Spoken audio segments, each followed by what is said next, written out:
जैसे अभी मेरे से पहले शर्मा जी ने बताया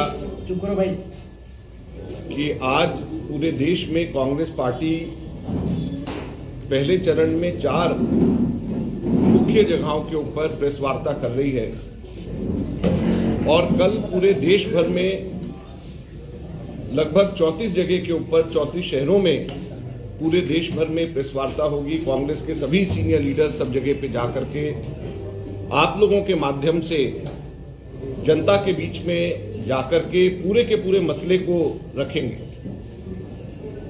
और राहुल गांधी जी को अभी जो पार्लियामेंट से डिस्क्वालीफाई किया है, हम लोग इसको कह रहे हैं डेमोक्रेसी डिस्क्वालीफाइड। ये पीछे जो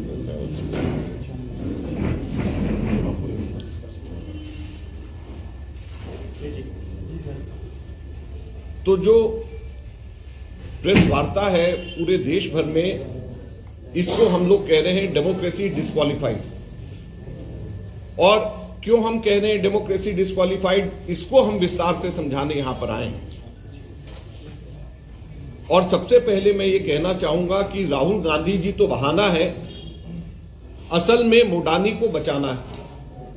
मैं फिर से रिपीट कर रहा हूं, राहुल गांधी जी तो बहाना है, असल में मोडानी को बचाना है। मोडानी मतलब मोदी जी और अडानी दोनों मिल गए हैं और दोनों के दोनों मोडानी बन गए। और अगर आप पूरे की पूरी डेट्स को, जो मैं अभी टाइमलाइन बता रहा हूं, उसको अगर आप समझें तो आपको एकदम से समझ में आएगा कि कैसे राहुल गांधी जी बहाना है और असल में मोडानी को बचाना है। सबसे पहले जिसको बेसिस बना करके राहुल जी को डिस्क्वालीफाई किया गया, वो स्पीच 2019 में 13 अप्रैल को कर्नाटक के अंदर दिया गया और उसकी कंप्लेंट फाइल करी गई सूरत गुजरात के अंदर, कर्नाटक में नहीं, सूरत गुजरात में फाइल करी गई। और 7 मार्च 2022 को जो कंप्लेनेंट खुद है, जो बीजेपी का एमएलए है, वो हाई कोर्ट में जाता है और स्टे ले आता है। वो कहता है कि अभी स्टे कर दीजिए, इसके ऊपर कार्रवाई नहीं होनी चाहिए। हाई कोर्ट स्टे दे देती है। ये स्टे लिया जाता है 7 मार्च 2022 को, 1 साल पहले। अभी चल रहा है आपका मार्च 2023, तो 7 मार्च 2022 को स्टे लिया जाता है। राहुल जी 7 फरवरी 2023 को, 7 फरवरी पिछले महीने, एक प्रश्न उठाते हैं लोकसभा के अंदर और पूछते हैं कि अडानी जी का और मोदी जी के क्या संबंध है। जैसे ही मोडानी के संबंध की चर्चा करते हैं 7 फरवरी को, 1 हफ्ते के बाद में वो आदमी हाई कोर्ट फिर चले जाता है और कहता है कि मेरा जो स्टे दिया हुआ है उसको आप वापस कर दीजिए। अब मैं स्टे मत दीजिए, उसके ऊपर उसको वापस कर दीजिए।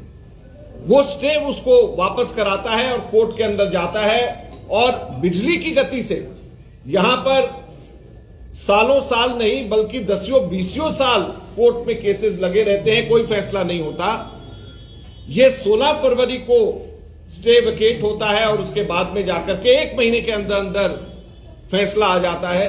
और फैसले के अंदर भी मैक्सिमम जो सेंटेंस है वो उसको दिया जाता है। और मैक्सिमम सेंटेंस, जो भी थोड़े बहुत लीगल जो जानकार हैं वो जानते हैं कि मैक्सिमम सेंटेंस हैबिचुअल जो बार बार अफेंडर्स होते हैं उनको दिया जाता है या रेयर केसेस के अंदर दिया जाता है।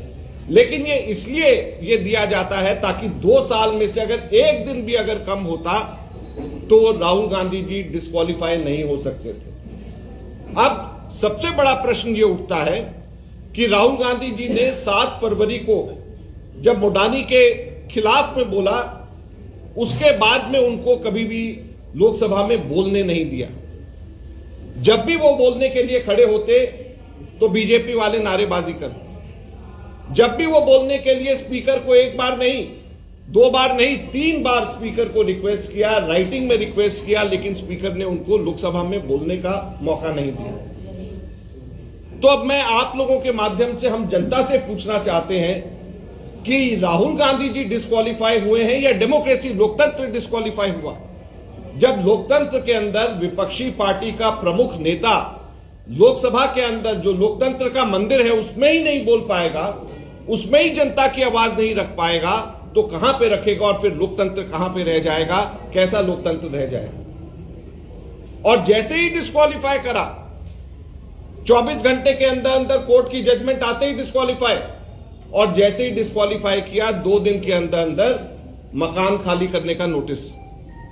यहां पर बहुत सारे मेंबर्स ऑफ पार्लियामेंट भूतपूर्व हो गए, नाम नहीं लेना चाहता, जम्मू कश्मीर के भी हैं, अभी तक के 3 साल हो गए उनको मकान खाली नहीं कराने के लिए कुछ कहा गया।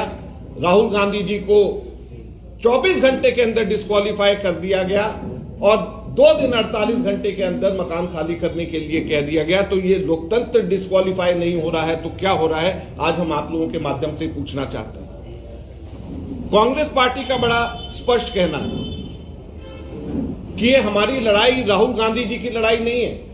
मैं बड़ा स्पष्ट मैं कहना चाहता हूं, कांग्रेस वर्किंग कमेटी का मेंबर होने के नाते मैं स्पष्ट कहना चाहता हूं, ये कोई राहुल गांधी जी की लड़ाई हम नहीं लड़ रहे हैं, हम लोकतंत्र की लड़ाई लड़ रहे हैं। हम पार्लियामेंट से जेपीसी को स्थापित करने की लड़ाई लड़ रहे हैं, हम लोकतंत्र की लड़ाई लड़ रहे हैं, पार्लियामेंट से जेपीसी स्थापित करने की लड़ाई लड़ रहे हैं। हम हमारे देश के 30 करोड़ एलआईसी के जो निवेशक हैं, जिनका 44,000 करोड़ रुपए अडानी के अंदर अडानी कंपनी में इन्वेस्ट करने की वजह से नुकसान हो गया, हम उनकी लड़ाई